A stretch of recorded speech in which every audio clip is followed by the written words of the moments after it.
Bom dia a todos.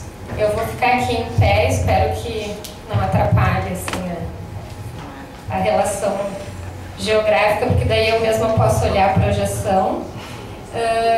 Antes de começar a falar, gostaria de contextualizar um pouquinho essa fala e o convite para os visitantes, especialmente, porque eu vejo a Rose mencionando algumas entidades aqui do Instituto de Letras que talvez sejam estranhas aos visitantes.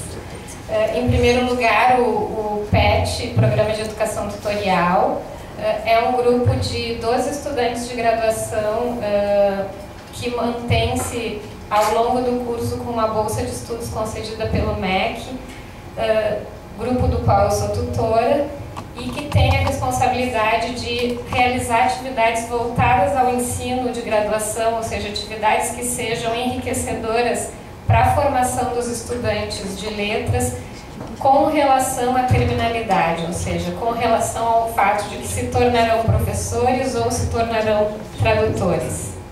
Além disso, também tem a responsabilidade de organizar ao longo de cada ano algumas ações de extensão, afora as atividades de pesquisa que quase todos os 12 desenvolvem.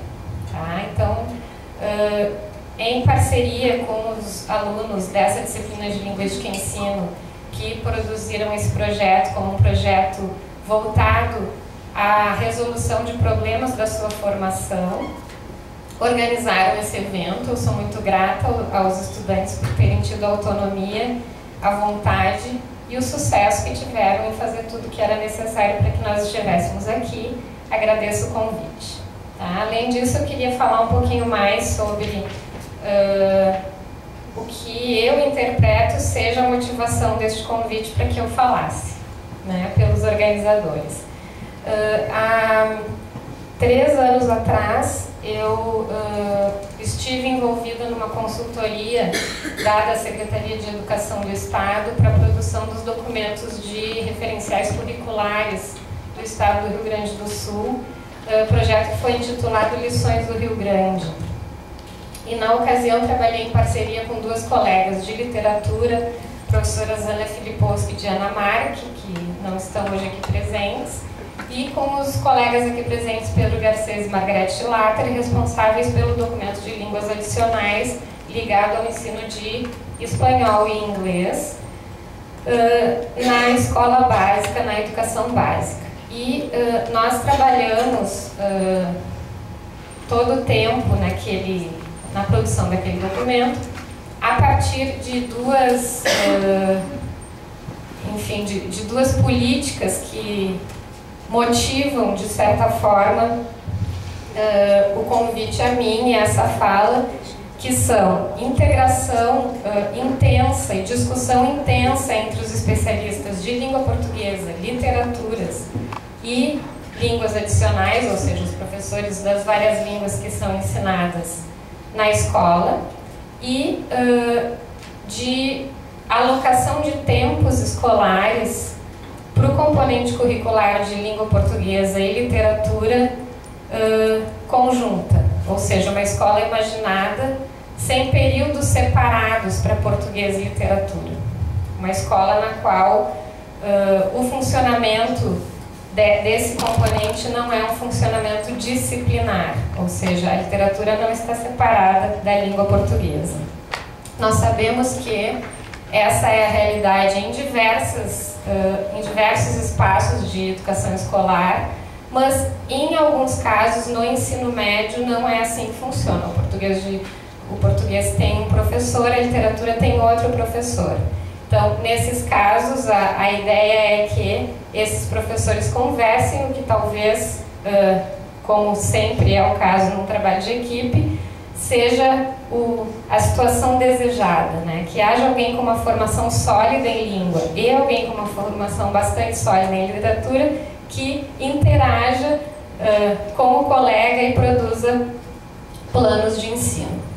Então, esse é um contexto que não está nas lâminas, por isso eu fiquei falando dessas coisas antes. E tem sido essa orientação dada aqui no Instituto de Letras aos estagiários que chegam a mim. Eu supervisiono estágios no ensino fundamental, séries finais, anos finais, e temos discutido bastante como contemplar inúmeras exigências que são simultâneas no planejamento do professor quando ele tem clareza de que está ensinando ali naquele tempo escolar, naquele tempo alocado, porque em princípio seria uma disciplina, tanto literatura como língua portuguesa. Tá? Então esse é o contexto. Pode passar, Fê. Eu não sei muito bem como eu vou conseguir falar do tópico que me foi passado, que é gêneros do discurso no ensino escolar, em meia hora. E eu nunca sei como falar sobre qualquer coisa em meia hora. Então, eu vou pedir que os presentes, ou talvez a Maria Fernanda seja a pessoa para isso que está me ajudando a passar os slides, me avisem ao longo da passagem da meia hora que meu tempo está passando, ou seja, aos 15 minutos, aos 20, assim por diante, para que eu possa condensar as coisas, tá? Bom, a primeira coisa que eu quero dizer sobre essa ideia que já vem desde os parâmetros curriculares nacionais de se organizar o ensino de língua por gêneros, tá? É que é uma ideia um pouco mais, digamos assim, não quero dizer desenvolvida porque é uma palavra que tem uma conotação, tá? Mas é um passo adiante a partir de uma discussão já havida de maneira bastante intensa entre nós na década de 80, no sentido de que o texto é o centro, é o eixo mais importante organizador do ensino de língua portuguesa e literatura na educação escolar. Tá? Como todos sabemos, essa bandeira foi defendida por diversos linguistas, entre eles talvez o mais eminente, o Geraldi. E o que eu vou dizer aqui se relaciona diretamente a essa proposta. É uma proposta que pretende, portanto, se afastar dos planos de estudo rigidamente estruturados na base de conteúdos gramaticais, no caso da língua, e rigidamente organizados na base de escolas literárias relacionadas à história da literatura, no caso da literatura, e que jamais permite que, no contexto da sala de aula, por causa da ambição de vencer esses conteúdos, vencer a passagem por preleções que se sucedem em cima desses conteúdos, não oportuniza o manejo direto pelo aluno de textos, tanto na leitura como na produção. Tá? Então, falar de gêneros de discurso como eixo organizador do ensino de português e literatura é falar em leitura e escrita como prioridades absolutas desse ensino, e nessa medida a minha mensagem como formadora de professoras e professores é de que o professor de português e literatura é alguém que entende de texto. E aí eu digo, entende de texto para dentro e para fora, em si e no mundo. Tá? O que eu quero dizer com isso? O primeiro passo provavelmente de apropriação da comunidade de professores de português, quando a gente começou a falar em texto como eixo, desculpem que eu estou com calor só um pouquinho, de texto como eixo, foi elaborar uma compreensão mais sofisticada do texto na sua organização estrutural, do que eu estou chamando aqui de texto para dentro. Tá? Começaram a ser incluídos nos cursos de formação e no nosso dia a dia, preocupações em entender da constituição linguística para além da frase e de entender de questões de coesão e coerência. Ou seja, a nossa expertise, o nosso saber técnico passou a ser muito ligado ao texto no sentido de que nós tínhamos que compreender a língua como material que compõe segmentos maiores do que a frase e, portanto, abarcar naquilo que a gente estuda e naquilo que a gente viabiliza que seja aprendido também na escola, unidades maiores do que a frase. Tá? Essa visão do meu ponto de vista, é bastante bem-vinda, segue sendo necessária, é um conhecimento necessário, ou seja, compreender como é que se relaciona... Ai, meu Deus.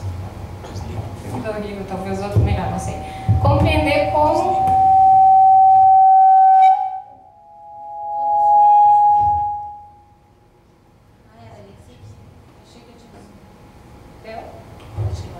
Deu?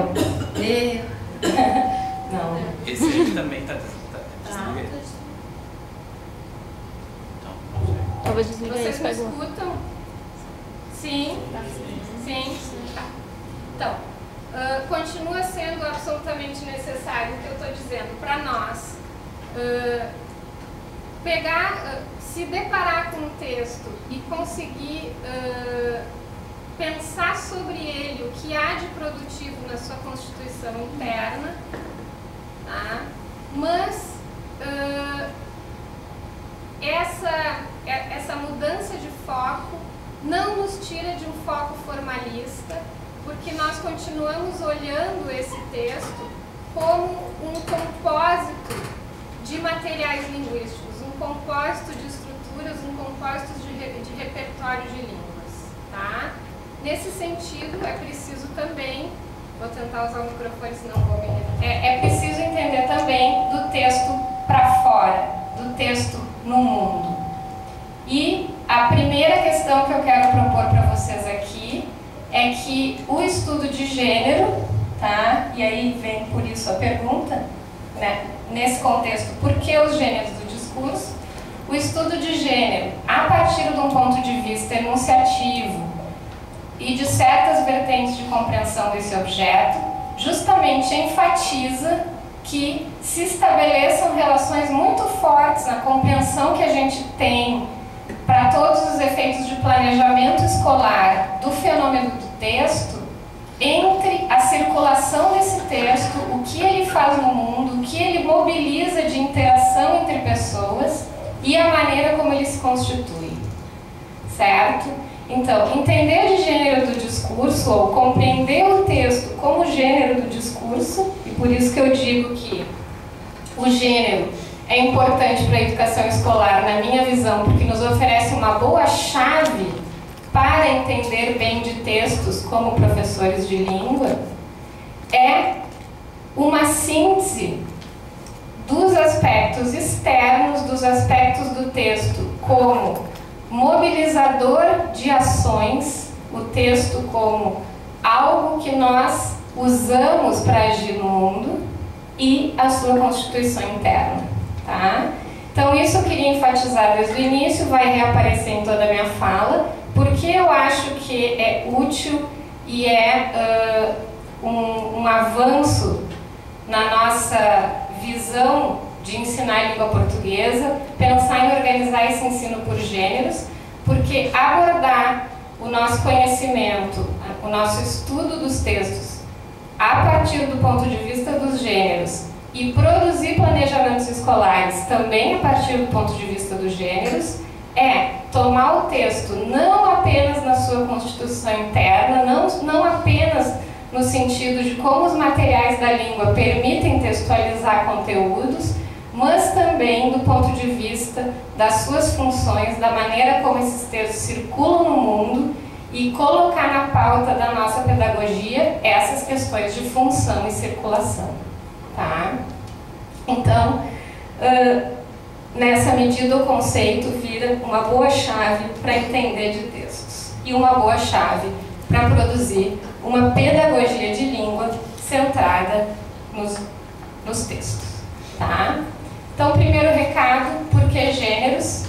Porque a gente acredita no ensino de português, que tem como objetivo a produção de textos e a leitura autoral de textos, o contato constante dos alunos com textos que têm funções no mundo e quer fazer com que a nossa pedagogia, assim constituída, tenha uma dinâmica e uma organização perceptível. Tá? Pode passar, Maria Fernanda. Eu tenho aqui, então, questões de definição de gênero, tal como eu as vejo, Eu vou ler e depois vou dar exemplos e passar adiante, tá? O que são, então, os gêneros do discurso? São produtos das esferas de troca social, esferas que elaboram famílias estáveis de textos ou enunciados, os gêneros, tá? Então, o que é um gênero de discurso? Uma família de textos que se aparentam por cumprirem funções semelhantes numa certa esfera de atividade humana, tá? A escolha de gênero, portanto, é uma função de elementos da situação, de interação. O que nos leva a escolher um gênero do discurso para interagir com o outro?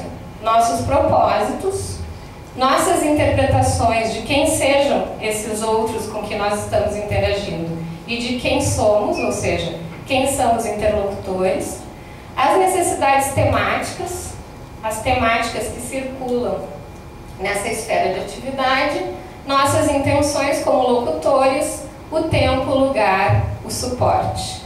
Tá?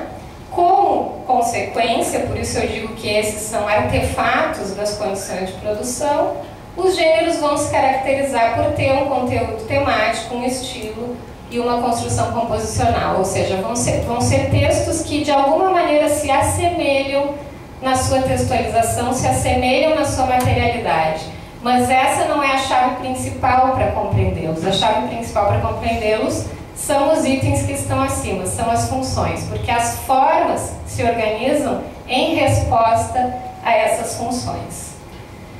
Eles podem ser relacionados aos tipos, eu vou falar um pouquinho disso na próxima lâmina, mas os tipos são maneiras de classificar e de agrupar textos mais abstratas do que os gêneros.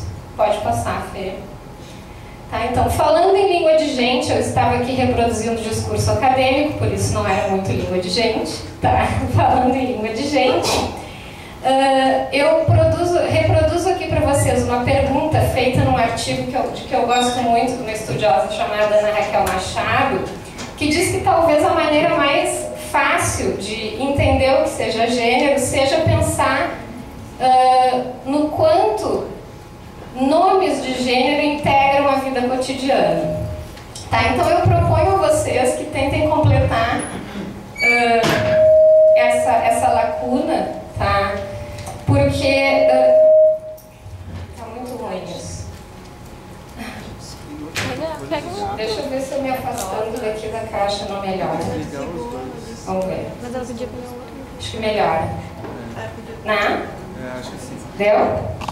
Então, porque a gente pode falar sobre textos na vida social, certo? A gente pode se perguntar uns para os outros. Tu leu tal coisa? Tá?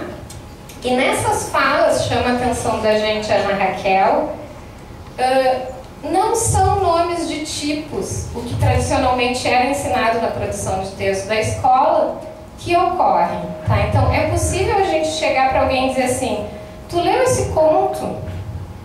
Né? Tu leu a reportagem que saiu ontem no jornal sobre o livro de Eja? Né? Tu viu no jornal aquilo que disseram sobre ensino de português? Tu leu... esse romance é muito pesado, esse romance é muito divertido, esse romance... não dá para largar esse... Né? Então, naquela lacuna, aparecem na vida cotidiana, muitas vezes, nomes de gêneros, nomes de suporte também, porque a gente diz assim, tu já leu esse livro? Tu leu o jornal de hoje? Né? Mas não aparecem tipologias, ou seja, não dá para pensar que a gente possa perguntar para alguém assim, tu leu essa narrativa? Não se usa isso, certo? Tu leu essa argumentação? Tá?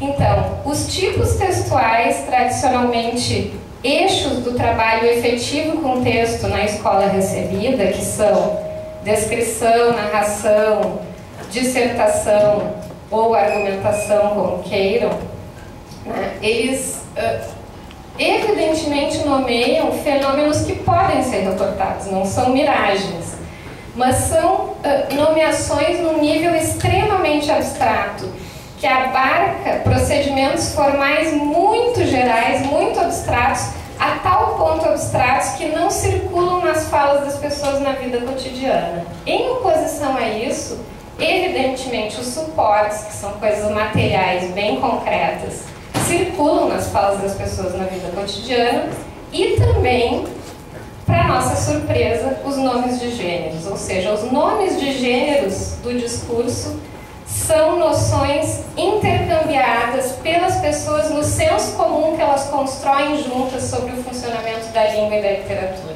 As pessoas falam sobre poemas, romances, contos, crônicas, falam sobre notícias, sobre reportagem, falam sobre palestra, falam sobre conversa, falam sobre... Tá? Esses objetos mais concretos. Tá? Então, essa é uma razão fortíssima porque a gente enfatiza o estudo do gênero como uma possibilidade de conectar a vida dos textos nas esferas não escolares com a vida dos textos nas esferas escolares. Tá? Não é que não haja, na nossa tradição, trabalho com gênero na escola, mas são gêneros muito exclusivamente escolares, tá? Que circula tradicionalmente na escola. Eu fiz uma lista aqui, sendo que o primeiro aparentemente é um suporte, mas eu tenho me batido contra o que eu chamo de pedagogia da folha solta, tá? Porque eu tenho visto nas aulas dos estagiários os estudantes achando que a aula de português é uma sucessão de folhas, certo? Inclusive isso é usado para reclamar da aula, assim, por exemplo, ai, Sora, outra folha não, tá? Então, que gêneros a gente pode nomear? Pode haver outros, tá? Mas gêneros principais que a gente conhece no dia a dia da escola, tá? A folha, o livro didático, a redação, o exercício escrito e a matéria nova, tá? A matéria nova, que em geral é uma coisa que se concretiza na lousa e passa para o caderno, tudo bem? Qual é a ideia? Não é abandonar esses gêneros escolares, porque talvez eles sejam inabandonáveis dadas as condições de produção de discurso na escola. Né? Como é que a gente vai conseguir viver sem a folha, sem o exercício, sem o material didático, etc, etc. Talvez não dê para viver. Né? Mas é ter a consciência de que, se a escola se atém a essa lista de gêneros que não existem na vida das pessoas fora da escola, ela não está produzindo discurso de fato engatado com essa vida fora da escola. E que se a gente toma textos de gêneros que não estão nessa lista, mas os apresenta aos alunos e faz com que eles produzam esses outros gêneros hibridizados com esses aqui, eles vão se tornar escolarizados de uma maneira excessivamente radical. Ou seja, se a gente pega uma crônica e põe dentro da folha, tudo bem, e põe umas perguntas atrás e na frente dela, essa crônica vira a folha.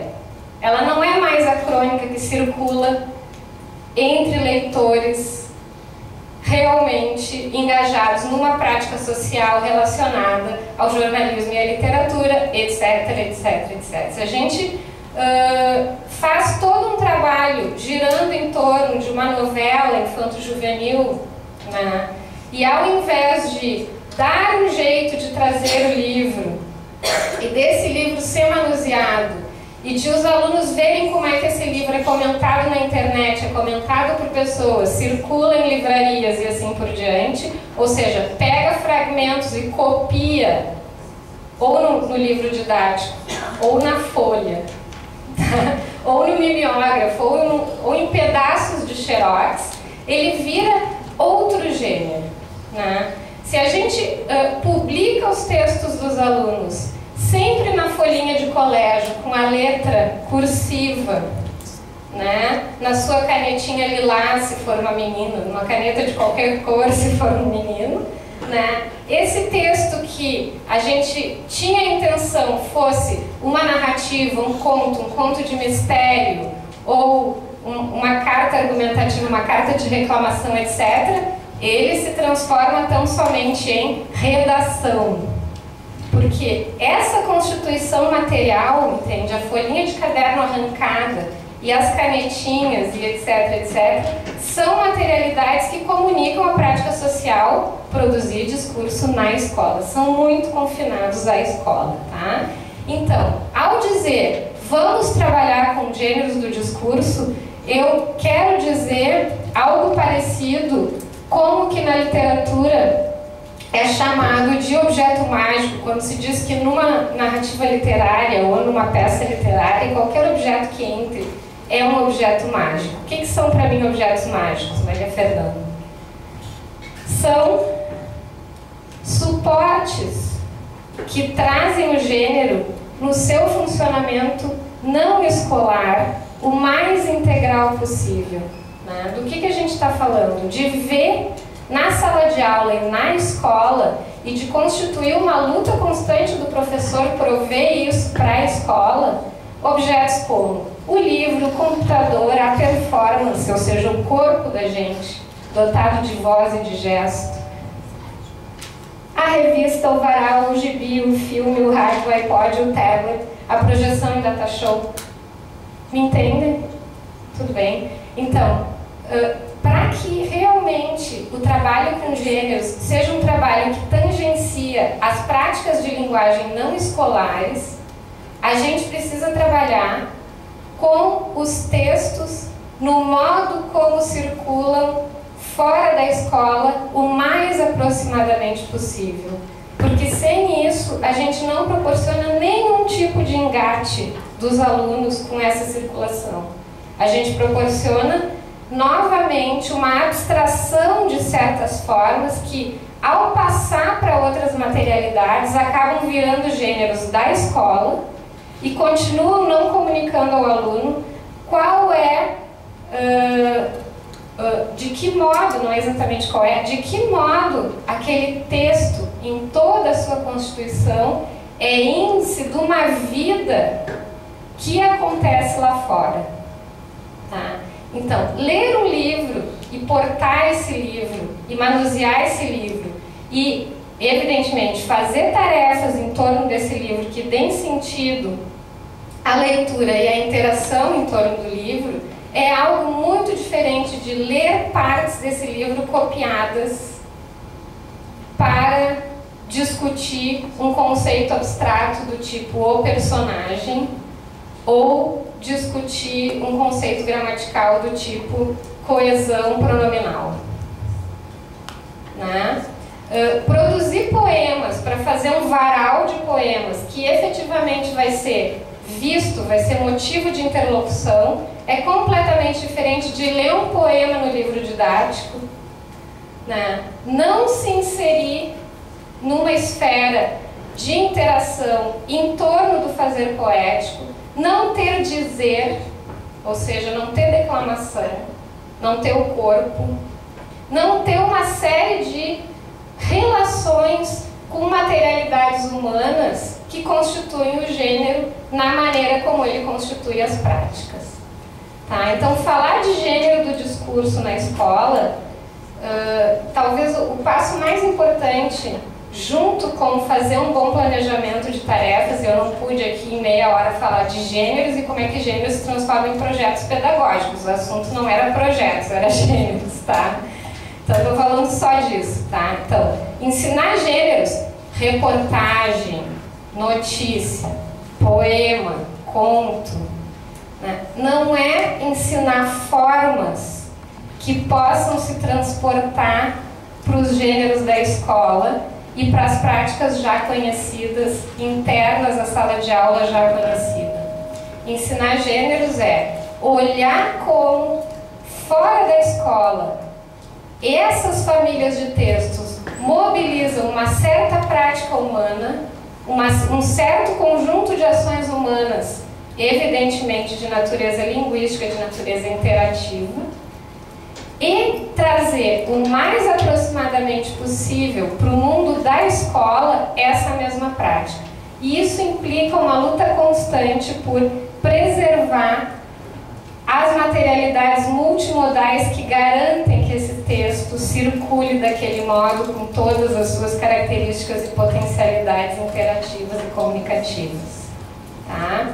Então, que eu quero dizer? Quando eu falo em reportagem, eu não falo em textos desnudados que foram copiados de uma reportagem. Eu falo necessariamente de jornal e de funções da mídia de massa, funções da comunicação midiática. Se eu falo em poema, eu falo necessariamente em fanzine, varal, antologia, livro, fazer poético, sarau, declamação e toda a direção, a meta que o fazer poético lá nas esferas em que ele efetivamente tem vida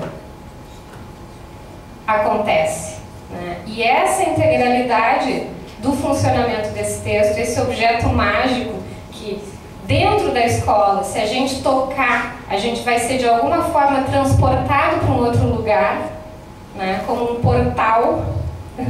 A gente precisa batalhar como escola, como coletividade, para trazer maximamente nessa integralidade para dentro do colégio. Não se trata de trocar 6 por meia dúzia, tá certo? De trocar as antologias que havia na década de 20, nas cartilhas, né, por antologias com nome de gênero, que são jogadas misturadamente numa unidade didática formalista, só olham o texto verbal, dão o nome a esse texto verbal de gênero, mas a prática, o externo, o para fora, que garante que esse gênero mobilize as ações que ele mobiliza, é completamente desnudado e não vem junto para dentro da escola na nossa pedagogia. Tá? Então, temos falado sim de ensinar a língua portuguesa e literatura a partir de um eixo de gênero, mas essencialmente em razão do fato de que interpretar textos como gênero é interpretar textos como materiais linguísticos que permitem práticas na sociedade e, portanto, em termos pedagógicos, como uma chave para trazer essas práticas da sociedade maximamente, o mais que pudermos, para dentro da escola. E não para dar um nome novo para as mesmas formas. Tá?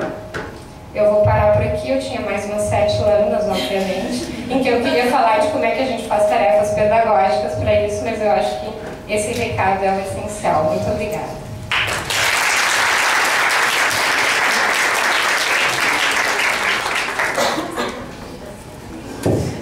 Estão abertas as inscrições para falar? Oi, Lu. Eu sei quanto te custou.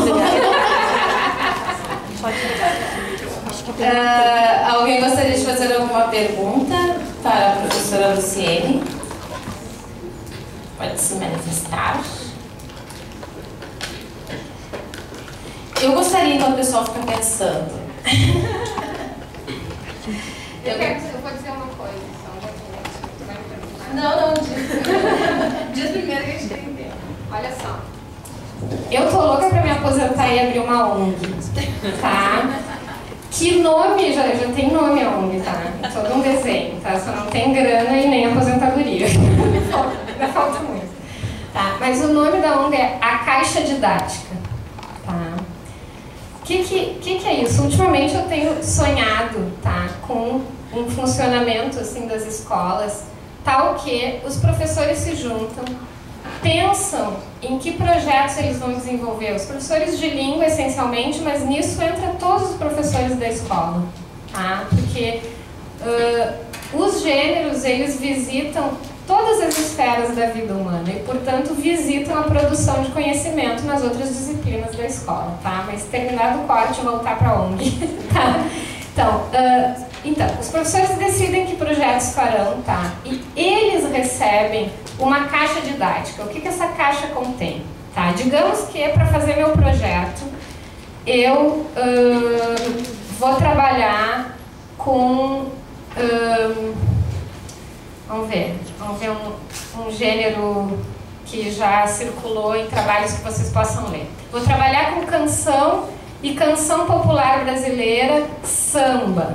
Tá? Então, aconselho vocês a lerem, está na internet, o trabalho de conclusão de curso orientado por mim, escrito pela aluna Lolita Beretta, que propõe todo um detalhamento de um projeto para trabalhar com o samba do Noel Rosa no ensino médio, num projeto de produção de entrevistas radiofônicas. Tá?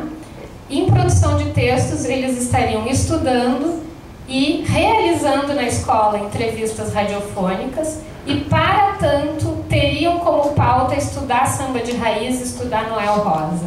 Quem seria entrevistado? Músicos, artistas da cidade, da comunidade, que conhecem o Noel e têm no Noel uma influência. E eles estão estudando o Noel para conseguir se preparar para falar direito numa entrevista, o que todo bom entrevistador tem que fazer. Tudo bem? Então, a que vem a caixa didática? O que a Sora ia receber na caixa didática? Tá? Se ela tem 20 alunos, 20 exemplares de biografias do Noel. CD com a música do Noel. Material em áudio e em audiovisual para eles estudarem o gênero entrevista falada, audiovisual e ouvido. Ou seja, todos esses objetos mágicos, entende?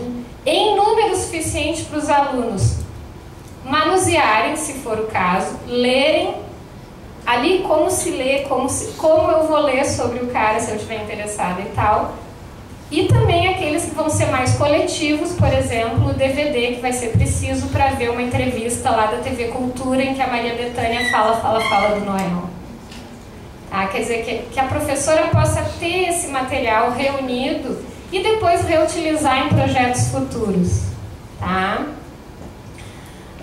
Eu tenho achado isso cada vez mais importante porque a gente fez uma campanha na academia contra os livros didáticos fechados e uma série de coisas, e eu tenho achado que o trabalho escolar está muito desapegado da função que o material pode ter para a sistematização da memória do aluno.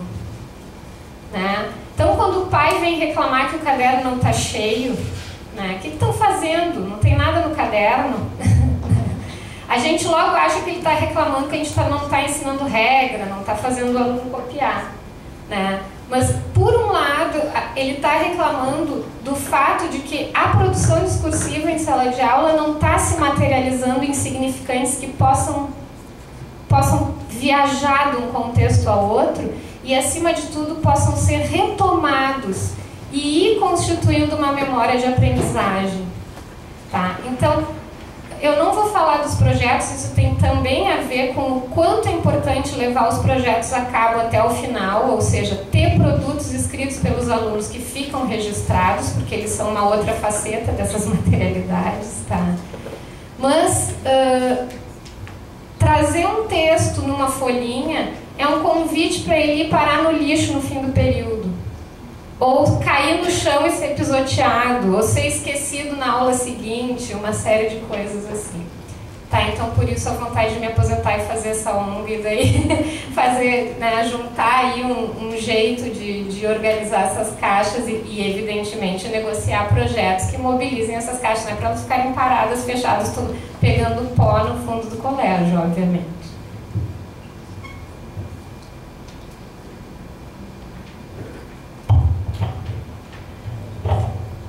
Bom, eu ia te perguntar, mas meio que tu já deu alguma dica, que é onde que um professor interessado em trabalhar dessa maneira, onde que ele pode encontrar os livros? Bom, eu sugeri a leitura desse TCC, é só entrar nas bibliotecas da URGS que qualquer pessoa pode baixar esses textos em PDF, né? Temos os referenciais curriculares do Estado, seguem disponíveis, né? Colocando no Google referenciais curriculares do Estado do Rio Grande do Sul, lições do Rio Grande, todos vão ser jogados nos links e podem ler. E já faço propaganda, nós vamos ter um livro lançado ainda este ano, a data deveria ser agora em novembro, mas enfim, nós significa eu de minha parte no português com algumas colegas, Joyce Welter Ramos e Diana Mark e Ana Filipowski, e nas línguas adicionais o Pedro e a Margarete. Os livros conversam muito, como parte de uma coleção de livros para todas as disciplinas escolares. Então eu estendo o convite às demais disciplinas, tá? São livros que propõem, no caso das línguas, né, uma organização pedagógica por gêneros, e detalham bastante minudentemente as ações de sustentação disso na sala de aula, e no caso do português, ações de planejamento. O livro de português vai se intitular Leitura e Autoria, Planejamento em Língua Portuguesa e Literatura. É um livro sobre planejamento de aulas que se organizam por gêneros de discurso.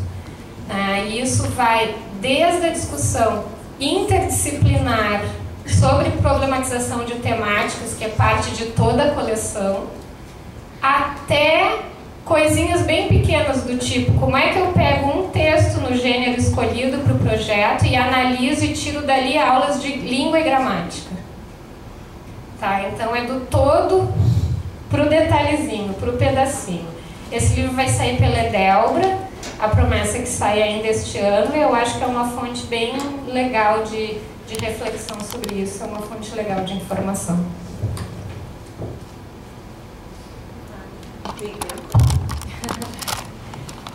Assim, eu tenho me debatido muito, né, com base no que justamente a gente vem proposto, em como fazer a formação dos professores para conseguir entender e fazer isso acontecer. E, assim, eu acho que a gente tem pensado sempre na necessidade de a formação propiciar isso para os próprios futuros professores. Quer dizer, como que eu vou fazer se eu não tenho a experiência de fazer isso, né? Então, acho que seria legal falar um pouquinho sobre isso.